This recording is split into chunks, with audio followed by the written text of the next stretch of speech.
All right, well, I'll go ahead and get us started. Looks like we have a good amount of folks joining us. So thanks for being here, everybody. We're very happy to have you at our webinar today. My name is Jed Prickett. I'm a distributed energy resource policy analyst with the Alliance for Clean Energy New York. Our mission is to promote the use of renewable energy technologies and energy efficiency in the state. And today we're partnering with our friends at Bright Power to bring you a presentation on innovative financing ideas for building electrification in New York City. So as you're probably aware, last year, the Public Service Commission approved the 2026 to 2030 Energy Efficiency and Building Electrification Portfolios. There are a lot of great NYSERDA and utility programs funded with these portfolios, but there are also financing opportunities outside of these portfolios we wanted to bring to your attention today. So our goal with this webinar is to initiate the conversation on how to expand the scope of building electrification in the city. So we hope that you come away from today's presentations with a better understanding of the possibilities for building electrification.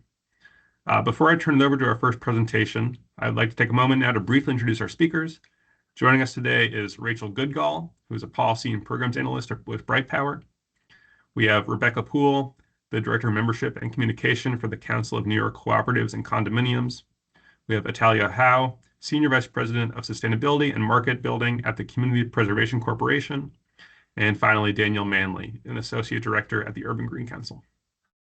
So the last thing that I'd like to note is that we will have 15 minutes towards the end of the call for an audience Q&A. So you all have the ability to unmute yourselves at any point. I'd ask that you please refrain from interrupting our speakers with any questions.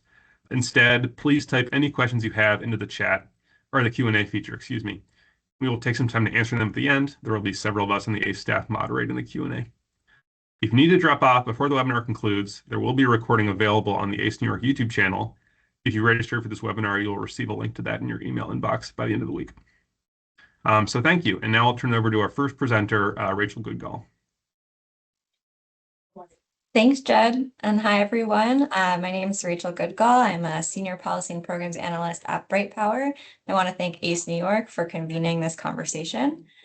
We are really excited to be talking about it. Next slide, please. Or next slide after that. So I'm just going to start by giving a little bit of an introduction to Bright Power, who we are.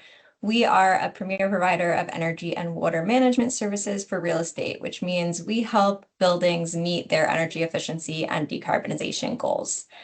We focus mostly on the multifamily sector with a particular focus on affordable multifamily housing. And we're based in New York City.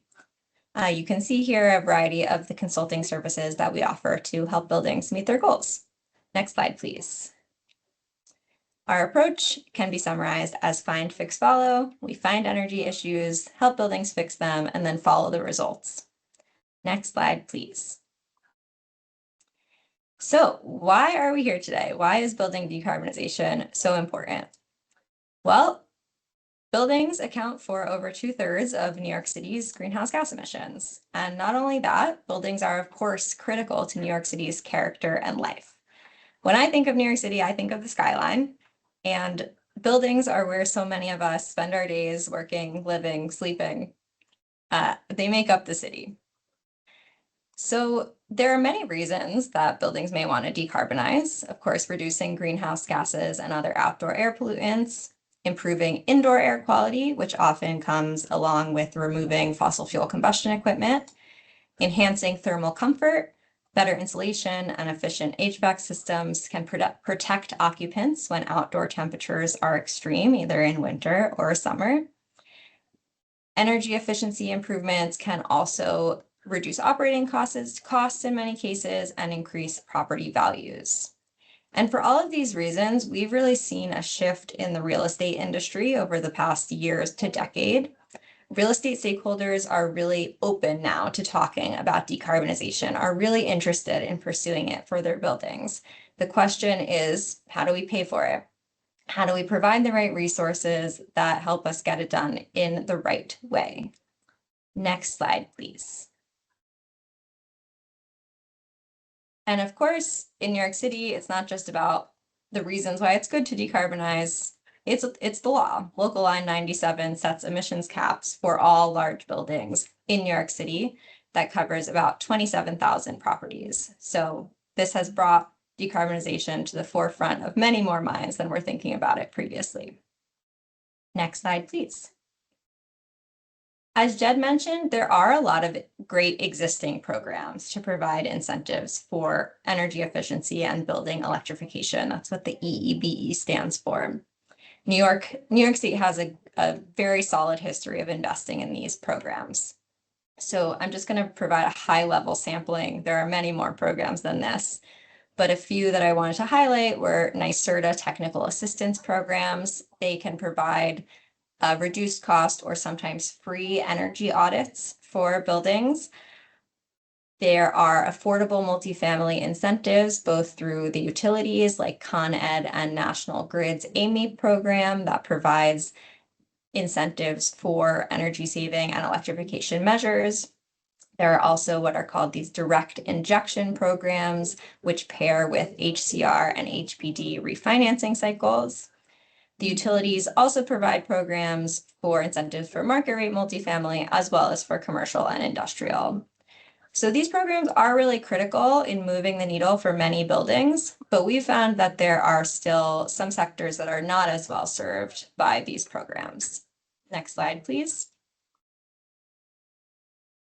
One of those is affordable multifamily that is not under a regulatory agreement, does not have a relationship with one of the housing agencies. Those buildings can access affordable multifamily housing incentives through the utilities, but those incentives are usually not enough to actually facilitate their projects.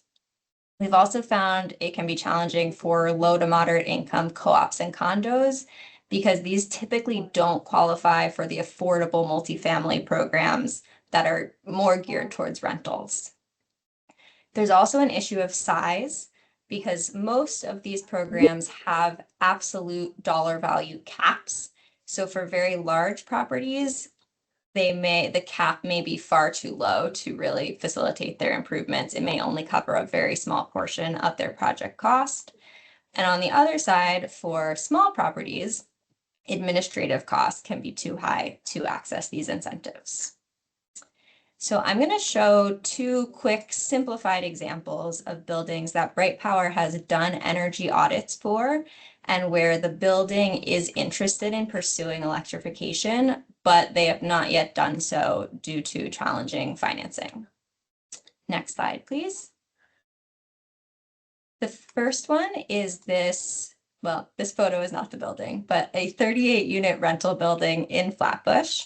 This is an affordable multifamily building. It is not regulated, and the boiler is nearing the end of life. So the building owner was very interested in exploring electrification, but unfortunately, as you can see here, these are the estimated costs of what a new gas boiler system would cost versus a central variable refrigerant flow system, which is an electrified heat pump system. Even with the utility rebates, the heat pump system would cost far more than the new boiler system.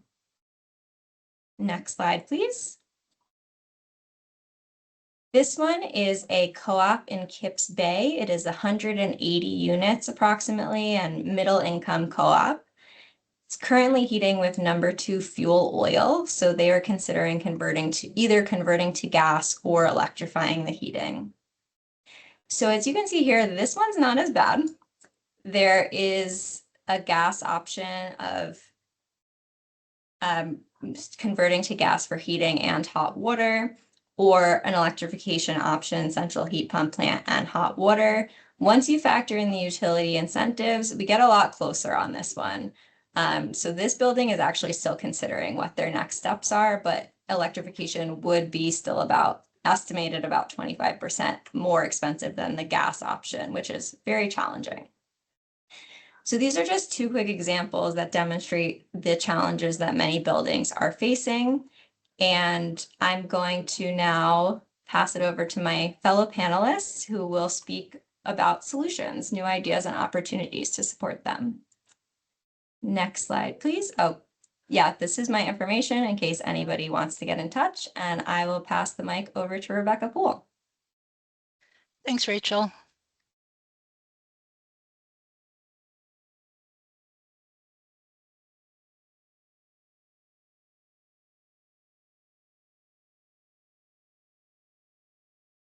Thanks for having me. I am the Director of Membership and Communication for the Council of New York Cooperatives and Condominiums.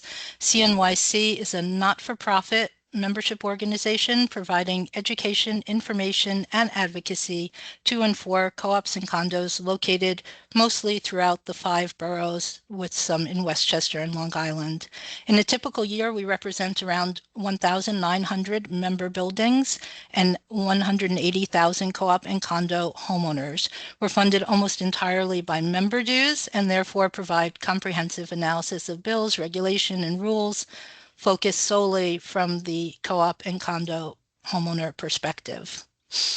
Since Local Law 97 was inactive, we've been actively engaged in helping co-ops and condos understand and implement their responsibilities under the law. We've been very active in this field as we estimate a large number of co-op and condo homeowners are actually impacted by Section 320 of the law, which contains penalties for failure to meet carbon emission standards. In co-ops, we estimate that approximately 390,000 co-op households must comply with Section 320 by 2035. By 2035 or sooner. And unfortunately, the co-ops contain homeowners who have diverse economic means, who have bought into their building over time. They include middle-income New Yorkers, young families, first-time homeowners, and seniors and disabled homeowners on fixed incomes. In condominiums, there's a slightly smaller number of impacted households. It's still around 290,000 condominium homeowner households that must comply with the law. So one of the problems with financing the work required for Local Law 97 is that co-ops and condos in New York City also are required to comply with a lot of other mandates from the city. The J51R legislation, which I'm going to be discussing today, one of the benefits of it is that it does in fact cover some of the other work that co-ops and condos need to do, which is potentially helpful for managing the extra costs that's added to these jobs now due to the new energy code requirements.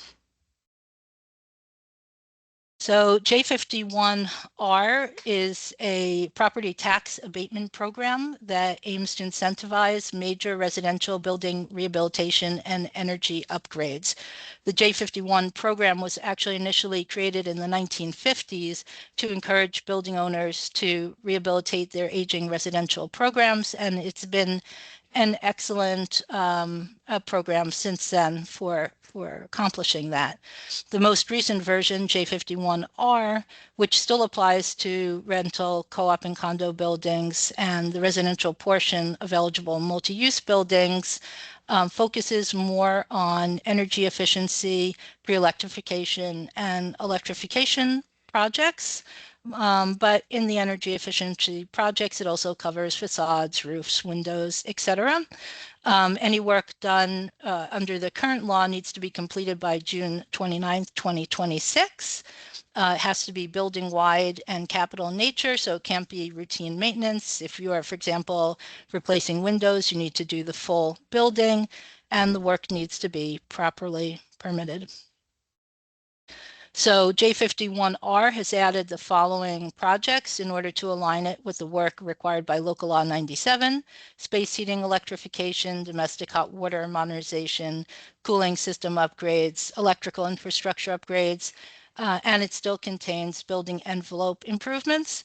Thankfully, it also covers environmental and fire safety work. Frequently, when this other work is done, asbestos and lead issues, mold sometimes come up, add to the cost of the job. So the fact that that can be added into the work being done under J51 is beneficial. It does offer financial relief. The way it works is that you receive a tax benefit over time, and that helps pay down financing. So if a building takes out a loan in order to pay for the work, the offset in the taxes can be used to pay down that loan. or it can be used to replenish reserve funds. If the building takes the cost out of the reserve funds, can go into that. And for co-ops and condos with a diverse economic population, it can help buildings spread out assessments and allow people to pay over time instead of upfront. J51 is run by the HPD, Housing Preservation and Development in New York City. Co-ops and condos and anyone who's applying for the abatement needs to submit application fees, forms. It's an extensive process. HPD determines the certified reasonable cost of eligible work, which may not be what was paid for the work. But they do publish what those reasonable costs are. And then they calculate the tax abatement. And at the current time, under the existing program, they will provide a maximum of 70% of the certified costs and abate it over time at no more than 8 1/3% per year for up to 20 years until the full abatement is reached. J51 is a fantastic program, but it's not a standalone solution.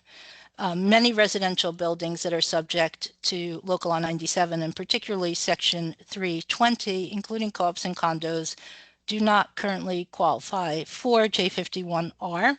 It doesn't address upfront costs. So the process of getting a J51 abatement through currently takes around 2 years from point of application onward, sometimes a little bit less. And so the co-op or condo or rental building needs to pay for the project upfront and then get back the costs over time as the abatement. It doesn't address, obviously, operating costs. It only covers like capital costs of the work. So the cost of the electricity going forward and the risk of installing new equipment technology is still on the building. In terms of older buildings, a lot of co-ops and condos, even if they undertake this extensive work and receive the abatement back over time, they still may not meet the Local Law 97 thresholds simply due to typology. So in terms of J51, you can see here that the majority of co-op and condo households that have to comply with Local Law 97 do not qualify for J51R abatement. An additional problem with financing or funding and incentives available to co-op and condo homeowners, as Rachel mentioned briefly, is that individual homeowners in co-ops and condos that would otherwise qualify for LMI benefits cannot qualify individually in their home. So if their building chooses to do decarbonization work, they will be responsible for their share of the cost of that project, but will not be able to access the same incentives that are currently available to single-family homeowners with the same qualifying income. And most co-ops in New York City have a percentage of LMI shareholders that are now retired seniors or disabled homeowners that have an income cap of $58,000 per year and cannot receive those additional incentives. So the governor, as part of her budget this year, has proposed a new version of J51R, which would extend it for 10 years. That extension is extremely beneficial because it would allow buildings to be able to plan, knowing that the program isn't going to be cut off when they do the work. It increases the assessed value cap for co-ops and condos to $60,000 per unit, which does add some additional buildings that could benefit from the incentive. It also increases the value of the abatement to 100% of the certified reasonable costs, so would cover more of the capital costs of the project. And because of the 10-year time frame, it requires HPD to review and raise certified costs every 3 years. Unfortunately, what it doesn't do is continue that increase in cap over the time period of the program. So at the end of the 10-year period, as it's currently proposed in her budget, all of the new buildings that would be included today for the $60,000 per unit cap, most of those, 90%, if the increases are the same as they have been in the past 10 years, will no longer be eligible by the end of the program. And I'd like to now turn it over to next speaker. Thank you.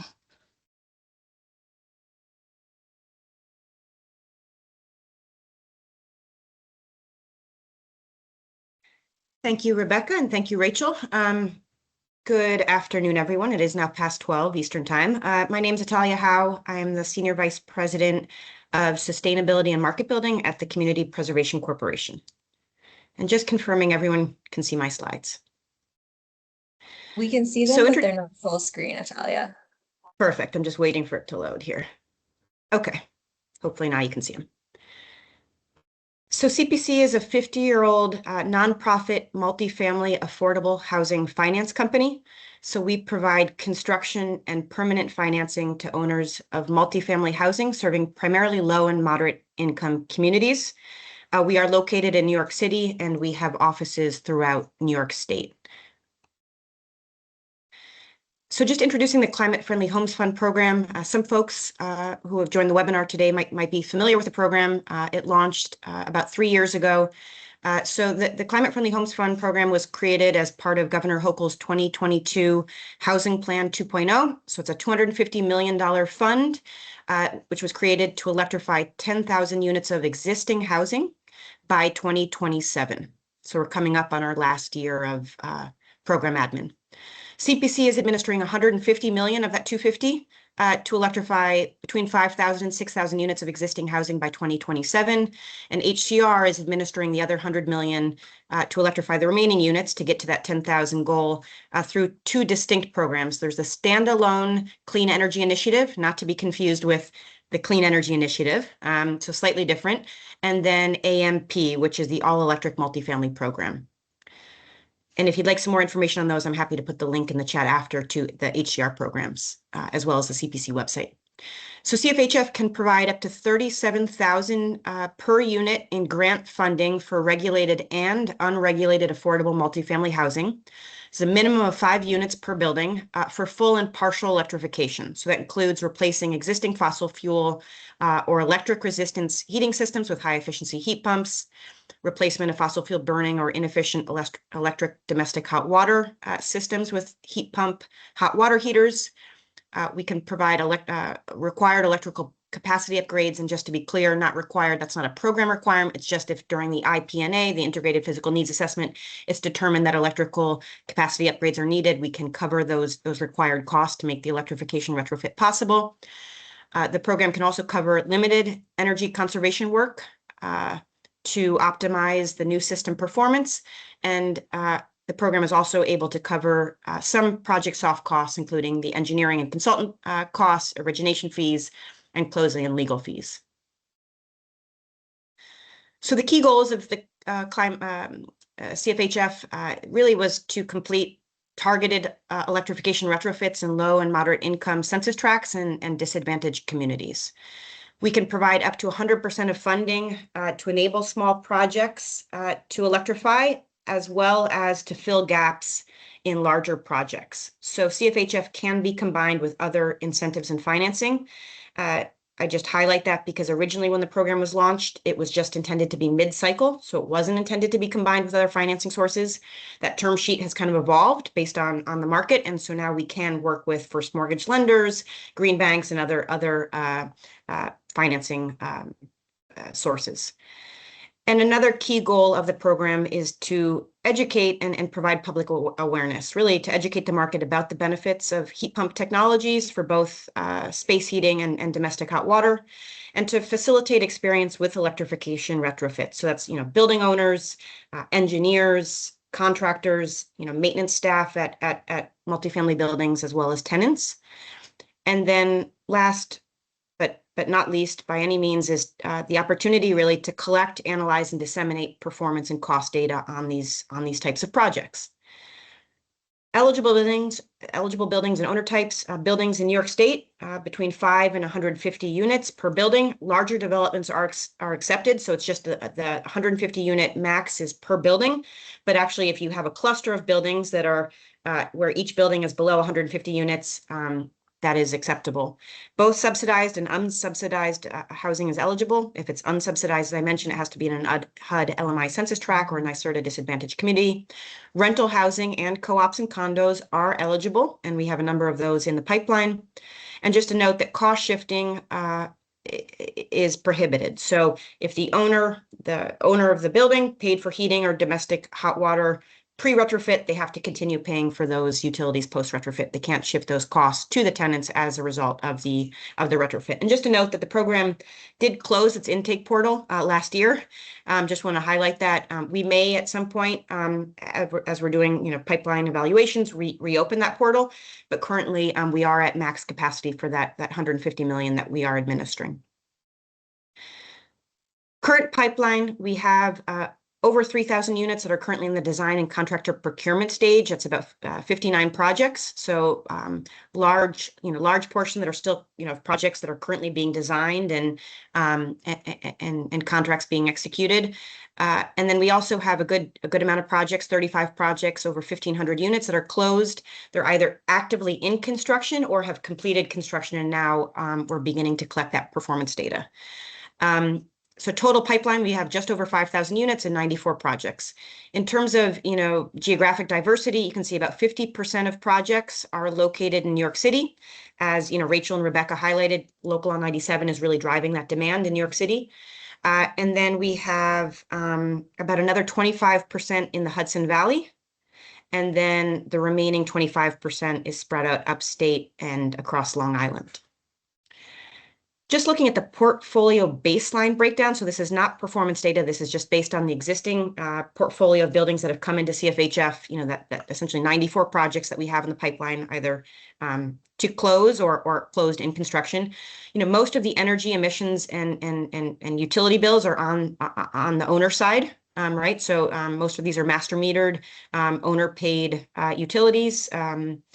Tenants do pay a higher price for energy, so you can see that kind of in this bar chart here, where owners again are responsible for the majority of emissions and energy consumption, but just based on those individual rates versus kind of the commercial rate that a building owner might pay if it was master metered, they are just paying obviously a larger portion for that energy. The majority of the buildings in the pipeline, about 70% of our projects, have existing gas heating and gas hot water. So it's the primary utility configuration for our projects. Oil heating is somewhat common. About 17% of our projects have oil heating, and the rest is a mix of utility configurations. So just in terms of originations, I'm going to go through this somewhat quickly, but when we were still actively originating, we were coordinating and collaborating very closely with organizations across New York State, working with affordable housing in some shape or form. So, community-based organizations, community development corporations, CDFIs like CPC, and other nonprofits. We obviously tapped into CPC's network of low-income housing tax credit and affordable housing developers, who are looking to do this type of work at their buildings, as well as working closely with our partners at the state and city housing finance agencies. So that's HCR, Homes and Community Renewal, and HPD in New York City. And then working very closely with NYSERDA and utilities to identify other incentives and rebates that can be combined with CFHF to cover either ineligible items that CFHF can't cover, or to provide additional, funds to cover energy conservation measures that exceed the max grant award that we're able to provide. So we are stacking sources. CFHF is bonded state capital allocated by the state legislator, so it can be combined with ratepayer funded programs through NYSERDA and other utility incentive programs like through Con Ed, National Grid, and other utilities throughout the state, as well as federal funds. So just thinking about building conditions. So, ideally, when we're thinking about electrification retrofits, these would be more modern buildings, right? I guess built after 2000s, 2003, with minimal maintenance or energy efficiency requirements, electrical capacity, that have the existing electrical capacity to support domestic hot water and space heating electrification. Tenant paid utilities and unitized systems are very beneficial. We'll kind of get into that in a bit. And oil to electric conversions are really make the most economic sense. In reality, and we knew this obviously when we applied to administer the program, but there's the ideal and then there's the reality. And the reality is that building typologies, ages, system and fuel types vary dramatically across New York State. That saying that every building is a snowflake, we have found that to be very, very true. Many affordable properties are master metered, which requires costly electrical upgrades to ensure no cost switching. So, those systems like mini splits have to be rewired back to the house meter, and that can add a lot of cost to the total project cost. And so there's this kind of quote that I've heard and we've used a lot, that there is a cost to avoid cost switching. And I think we just have to, accept that and be honest about that. There's good reasons to avoid cost switching, absolutely, but it does add cost to these projects. And then most gas to electric conversions, there's no ability to realize cost savings unless you're doing a very deep energy efficiency retrofit. So despite the significant, GHG emissions reductions and the energy savings, which are valuable and important, in and of themselves, there isn't a great cost savings that we're seeing from the conversion from gas to electric. We see a much more kind of cost savings in terms of OpEx when you're switching from oil to electric. So just running through a couple of case studies, very high level. Most of these are not in New York City, but hopefully can still be kind of relevant to the downstate market as well. As I mentioned, we have a number of projects downstate, just happen to include some that are upstate here. So this project's in Poughkeepsie, 23 units across 4 buildings, full electrification. So they did both space heating and domestic hot water. 100% was covered by the grant.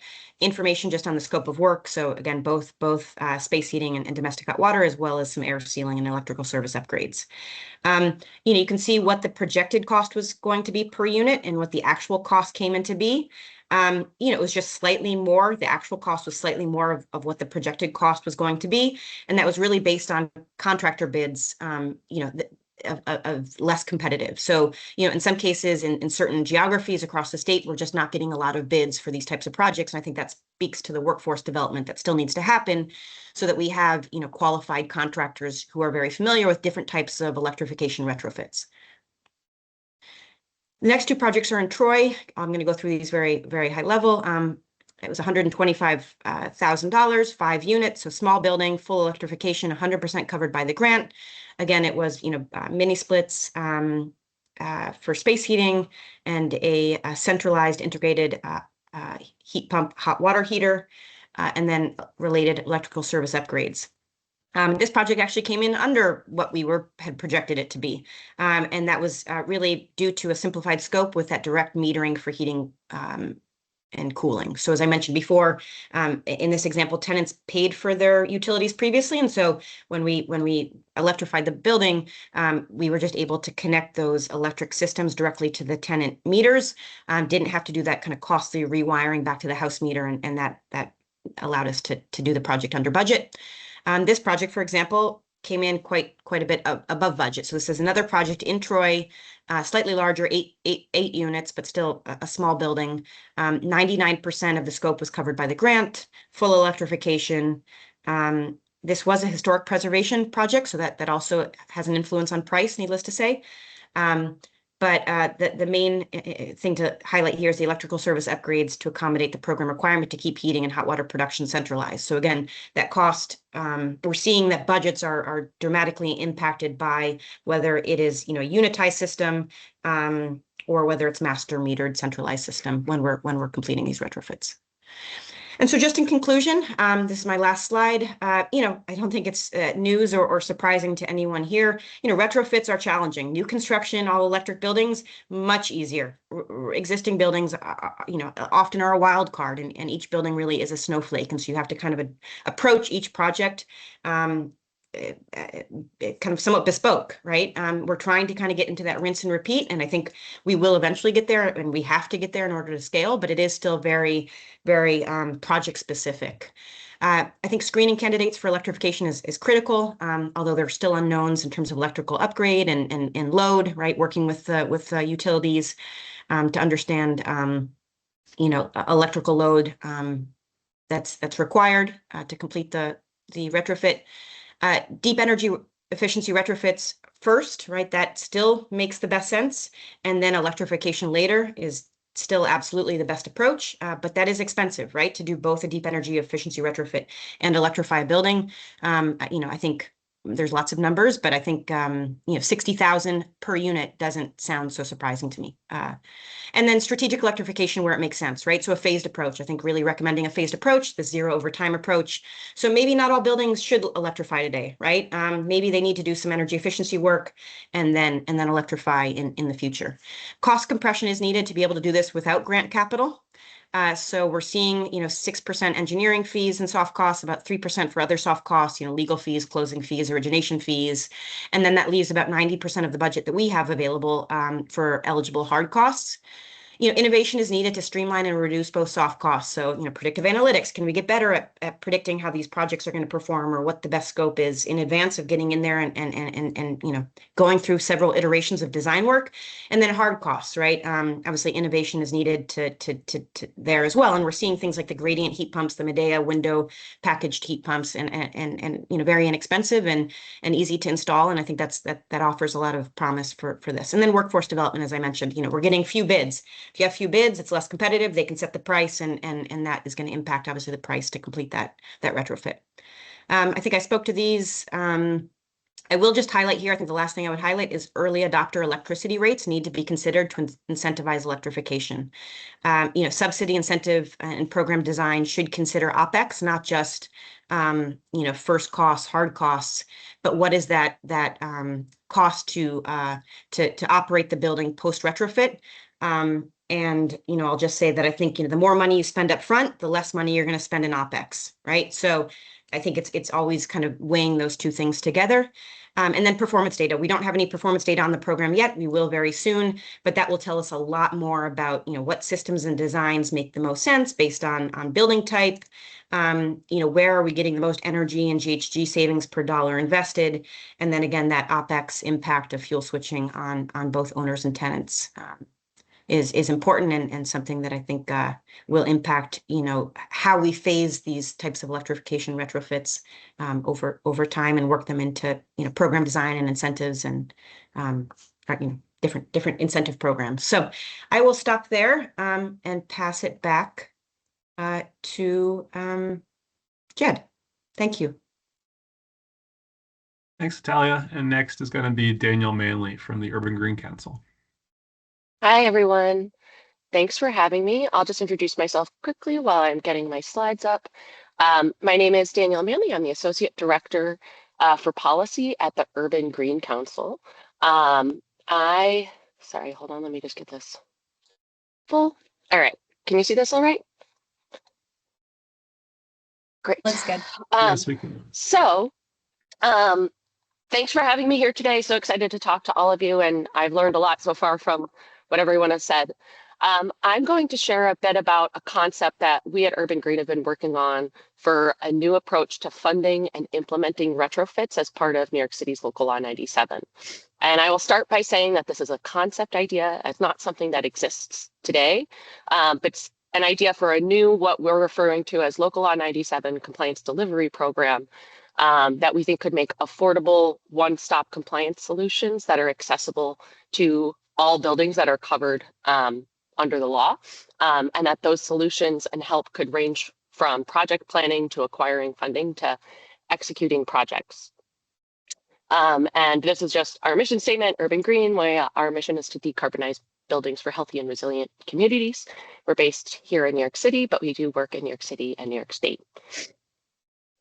So just to ground us, we've heard a lot of this already, so I don't need to belabor the point that, while over 90% of buildings across New York City are in compliance with Local Law 97, in a first compliance period right now. About half of all buildings are going to start needing to do work in order to meet the 2030 compliance limits when those carbon caps drop. And as that rubber hits the road for those buildings, lots of New York City building owners are facing challenges due to the complexity, the uncertainty, and the costs of some of the more significant and long-term work. And those challenges include that many owners have limited technical expertise or minimal capacity to execute projects, especially in the co-ops and condos we just heard about earlier. It includes uncertainty around fair pricing and equipment performance. And the challenges include a lack of upfront capital and in some cases mortgage lender consent issues. And on top of that, the market for all of these services to comply with Local Law 97 is pretty fragmented. We don't have incentives that are streamlined in one place. The services and the pricing that owners are getting is not transparent and not standardized. And it's hard to tell when you're getting quality work done. And so to address these, we need some type of program that lowers the cost of services and financing, gives owners less headache with a simpler process, and lowers that risk and uncertainty with vetted contractors and projects. And so this is the program concept we have. It is something that we are referring to as Local Law 97 Compliance Delivery Program that offers a new model to fund and implement retrofits in covered buildings. And it would do this by aggregating demand to lower costs through bulk procurement. So I know we just heard that lots of buildings are snowflakes, but it's also true that many buildings have similar challenges and work that's needed. And the cost for those services and the equipment and the projects can be driven down by realizing their procurement and delivery at scale. It would also do this by offering standardized turnkey compliance solutions from authorized installers that are vetted by a city program. And it would lower upfront capital and funding by leveraging public financing and municipal bonds. So I'll unpack that a little bit. And the idea is a program that not only offers the financing, but it combines the financing with the technical assistance to offer a more comprehensive support program to owners. So it is very much a delivery model, not just a loan. And so it is conceptualized as an all-in-one solution that could provide Local Law 97 compliance services, including building retrofits and equipment installation through pre-qualified third parties, monitored, verified, and subject to quality assurance and set pricing. The services could be funded through a revolving fund that issues low cost and long-term municipal bonds. And the cost of compliance services would be repaid by the building owners over time through an annual assessment placed on the property's tax bill. An idea for this program is that all covered buildings could be eligible to use the program services. And that's because of the core detail underlying the structure of the program, which is the public benefit and public benefit financing. So public benefit financing exists in other ways, and it's the ability to tap into the municipal bond market, which is some of the lowest cost funding available, if it's used to protect the public from harm. And we know New York City and New York State have established that greenhouse gases are a public harm to public health and safety for New Yorkers. And Local Law 97 is a mandate to protect New Yorkers from that harm by lowering carbon emissions from buildings. And this opens the door, the legal door, to public benefit financing via a revolving fund and municipal bonds. And the revolving fund could be used to deliver project services to comply with Local Law 97. And so this kind of financing exists in other ways already. We use public benefit financing for paying for polluting septic system replacements if they're leaking into public waterways in New York. It's used to help pay for sidewalk repair and even firehouses. And so the same framework could support compliance with a mandate like Local Law 97 to reduce building pollution. And because it is public benefit financing, any of the services that this program would provide would have to be available to all local Law 97 covered buildings. But, as we've been thinking through this, the program would likely be most compelling for standardized upgrades across similar building typologies where we could realize this scale. So thinking through the multifamily buildings, co-ops, and condos that don't have that same access to capital or technical expertise that large commercial buildings might. So what does this look like in practice? This is a flow chart, which the arrows are really the flow of funds. But what would happen is a state or a city-backed revolving loan fund could be created that serves as the financial basis for the program. And it could be established through an entity that has bonding authority and the ability to issue financing to to a diversity of property types. And they would deliver funds to the program. New York City could create and oversee this program and assign a program administrator and develop a program framework to deliver those solutions that we're talking about and the services and come up with the set of projects. And they could select aggregators who would select and deliver those solutions. Interested building owners, so those eligible buildings, those covered by Local Law 97, could contact the aggregator for Local Law 97 compliance help. And this program would plan and implement the improvements that particular building needs to do to comply with Local Law 97. And there's no financial transaction in this model between the owner and the installer of the project. The program would pay the contractor directly. And the costs for the owner would be collected and placed as an annual assessment as a fee for service on the property's tax bill. This is how other public benefit financing money is collected as well. It's placed as an assessment on the property tax bill, and that could likely be spread over the life of the equipment. That's collected by the municipality and then returned to the revolving fund.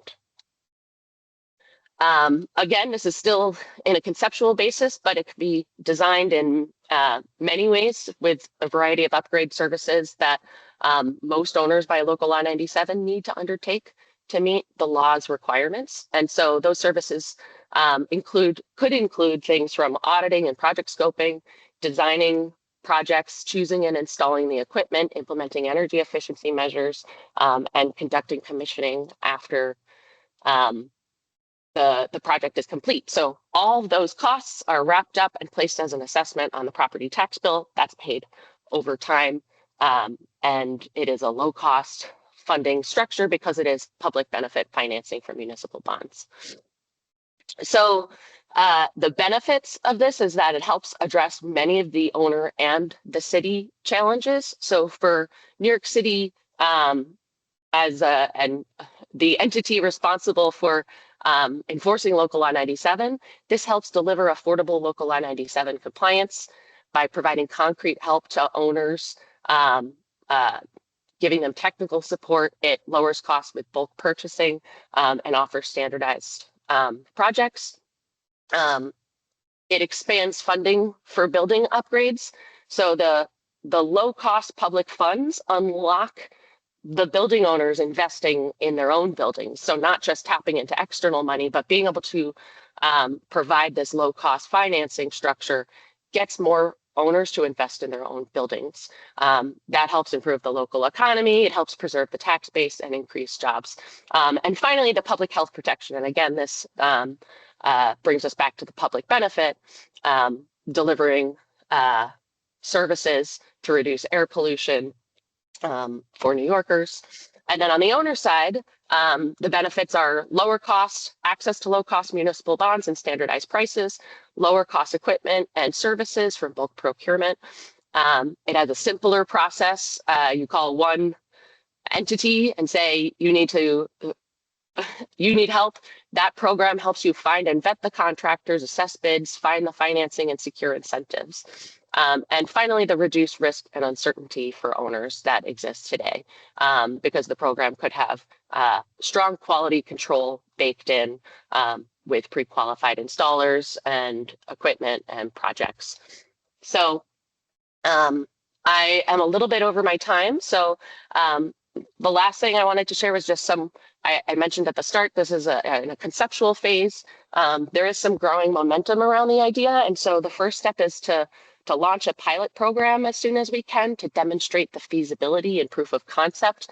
We could leverage the buildings that need the most help right now, like co-ops and condos, to help demonstrate the value of both procurement and cost compression. We'd need state enabling legislation to allow New York City to place an assessment as a fee for service on the property tax bill. Then there's the real work of refining the core program design features and financing structure and legal questions for a longer term program delivery. So I will stop sharing and I will turn it back to you, Jed. Great. Well, thanks everybody for your great presentations. Really appreciate it. Wanted to let the audience know that we may go a few minutes over time. So if you're unable to stay on, we'll have a recording up on our YouTube channel. And if you register for this webinar, you'll receive a link in your email inbox. So we've got a couple of questions in the chat I wanted to direct towards the panelists. The first one we received, this one's for Danielle, some curiosity as to how the recent Trump administration rollback of the endangerment finding may affect the legality of the public benefit being the greenhouse gas reduction for the legal basis of your program. So curious if you can speak to that a little bit. That's a great question because I Googled that immediately when I got the news to make sure. So New York City and New York State established greenhouse gas emissions as a harm as their own right. So the CLCPA stands on the Climate Leadership and Community Protection Act stands on its own. New York City passed its own law in 2014 establishing the need to reduce greenhouse gas emissions and their harm to New York City. And Local Law 97 is not grounded in the endangerment finding either. So New York City and state have established its own authority, which doesn't impact that. But that's a good question because that is anyways, that's a whole other topic. Yeah. And then we got another question in our chat. This is for any of the panelists. Feel free to jump in and take this one. What are some of the I guess, well, he says the phrasing here is what are small but mighty actions that can be taken to reduce carbon for a building? So what are some of the like low-hanging fruit maybe that you all see in decarbonizing some of the buildings in New York State?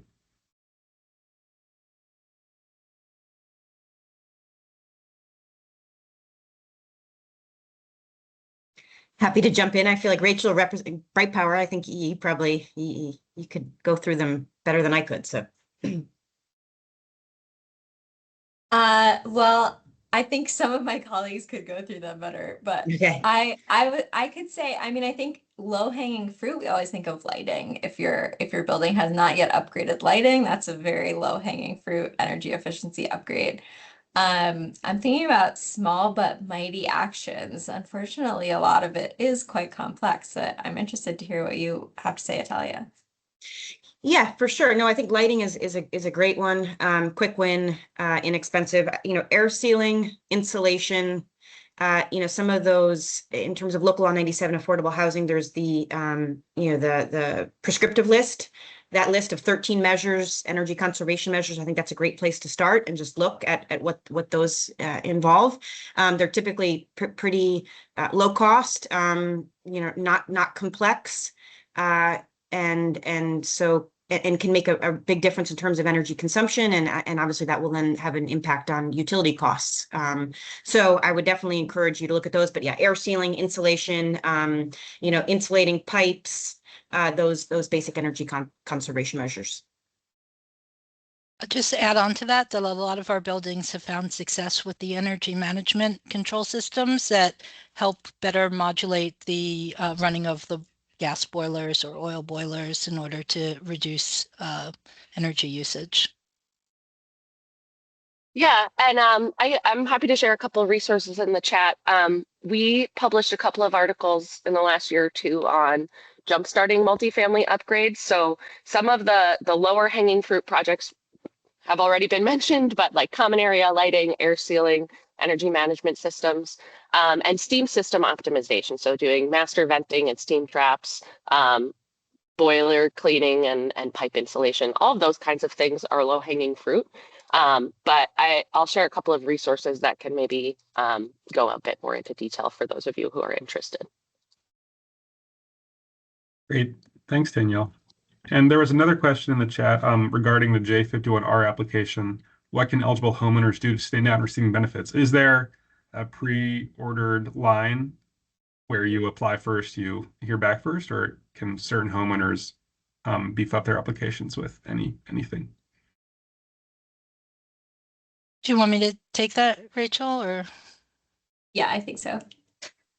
So in terms of J51R, it's the building that applies, not the renter, resident, or co-op or condo homeowner, but the building as a whole. And the current J51R legislation work needs to be done by this June 2026. So unless there's a project already started, probably won't fall under this legislation. If the new bill is passed, then when you're doing work, you should be saving all of your payment proofs, the contracts. It's best to start in advance because the process of the application is quite lengthy. And if you have all the documents first, it's easier to get the application in quickly. Great. Well, thank you, Rebecca. And I want to direct the next question towards Danielle, who outlined one of the Urban Green Council's ideas for a new program. There was a question as to what are some of the differences between the program that you outlined and CPACE, the Commercial Property Assessed Clean Energy Program, if you're familiar. Yeah, it's a good question. So CPACE is a really good program. It's a good tool for certain buildings today, and it's being used. It does have low cost financing. So one of the differences, this is lower cost financing as it's grounded in the public benefit. So it's lower and municipal bonds. So it's a lower financing structure. And this program is different in pace in that it wraps the services with the financing, the delivery, the all-in-one, like vetted contractors, done the work, sequencing the work that needs to be done. And the other big difference that between this and PACE is that in this structure with public benefit financing, there is likely not the issue of mortgage lender consent that we have with PACE. So that's a big sticking point. You still need approval from your mortgage company for PACE. This would not be that way because this is delivering a service to reduce a public harm. It's part of a city municipal program. And so that is a key difference between PACE as well. Great. The next question is directed to Italia from Greg Thomas at PSD, and he's wondering why can't rents be adjusted to adjust for cost shifting the tenant meters? Yeah, so that's a great question. I mean, in theory, that works, right? The issue with affordable housing, particularly regulated affordable housing, is that the rents are fixed. I mean, that's what makes it regulated, right? To ensure that affordability is preserved for a long time. Those rents are fixed to ensure that tenants aren't spending an unreasonable amount of their income on rent and utilities. And so you can't typically in market rate, right? If there's additional cost, you just adjust the rents, push the rents up, and be able to kind of offset that increased cost in insurance or utilities, or whatever it might be. And that's the challenge with affordable housing, is that you really can't do that. And even unregulated affordable housing, it's really what the market can bear, right? So you can't just push up rents, because that will push out folks and might leave units empty. So I think then the only other thing I'll add is just that the state, this is money that's coming from the state. This was a requirement from them. It was worked into the program requirements early on. I think it just as as we transition to a clean energy economy, we don't want the burden to fall on tenants if owners were paying previously, right? This is not, electrification shouldn't be an opportunity to push costs to tenants. And so that's just the program design, and that's and I think a lot of of these incentive programs are designed that way, to really as a tenant protection measure. Can I ask a follow-up sort of on the other side of that same question from Greg? Because my question would be, in regulated housing, can rents be adjusted down to account for the cost shifting to tenants? Or is that not plausible? So again, it's per CFHF program requirements, that is not accepted. I think the housing finance agencies don't necessarily want to get asset management involved and have to update all of the leases, and essentially the regulatory agreement would have to be opened up, and so I think there's just a lot of admin process there. And I think utility allowances are still being determined, right, for those new systems. There are different types. Is it a mini split, multi-split? Is it a window heat pump? Is it a package terminal heat pump? What are those costs, those OpEx costs, to determine that utility allowance? So I think we might see more of that in the future, but for the time being, I think regulated affordable doesn't really seem to be an option at this point in time.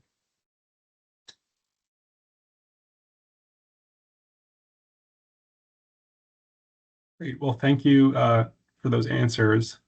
There's also a question from Julia in the chat, who wanted to know from Danielle whether they're open to hearing from someone on the technical install side for input. I'll let you, Julia, reach out to Danielle individually if you would like to discuss that matter with her. And I believe her email is on the slides, and so you'll be able to access that when you view the recording. But seeing as those are all the questions we've received in the chat, I have a question of my own, selfishly, for Rebecca. You mentioned that co-op and condo homeowners don't qualify for the J51R incentive. Is that because they don't own the building? Can you walk us through the rationale for why they don't qualify for the J51R program? Sure. So co-ops and condos do qualify for J51R as long as the assessed value per unit of the building averages at below $45,000 per unit. At the current time, a large percentage of the co-ops and condos that have to comply with Section 320 of Local Law 97 don't qualify under that cap in terms of the number of households, because typically the larger free market co-ops and condos, which are the ones that have to comply with Local Law 97, have a higher assessed value per unit. So some co-ops and condos qualify. Those tend to be smaller co-ops and condos, and therefore, if you look at households as opposed to number of buildings, there are a large percentage of co-op and condo homeowners who live in larger co-ops and condos that don't have access to the J51R requirement. If the governor's legislation passes, the cap would be, as written, the cap would go up to $60,000 today, but over 10 years, obviously, if that doesn't increase, then buildings will fall out because our assessed value goes up almost every year. I think that what I had mentioned and maybe misstated was that co-ops and condos as buildings really can't qualify, have free market co-ops and condos have difficulty qualifying for LMI incentives that are available to single family homeowners. And even though there are co-op and condo homeowners in almost every building in the city that would qualify in terms of income, that they can't access the same incentives as single family homeowners. So maybe I misspoke, but that's sort of what I had meant. I see. I may have misunderstood, but thank you for explaining that. So it looks like there's no more questions in the chat, and folks are starting to drop off the call. So I think that I will close it out there, but I'd like to thank all the panelists for presenting today. Really appreciate you taking the time to lend us your expertise. And thanks for everybody who joined the call as a viewer. Just as a reminder, we'll have a recording on this webinar on the ACE New York YouTube channel, and you'll receive a link to that in your email inbox by the end of the week. But with that, thanks everybody for being here, and hope you have a great rest of your day. Thank you. Thank Jen. you. Thanks, everyone. Thank you.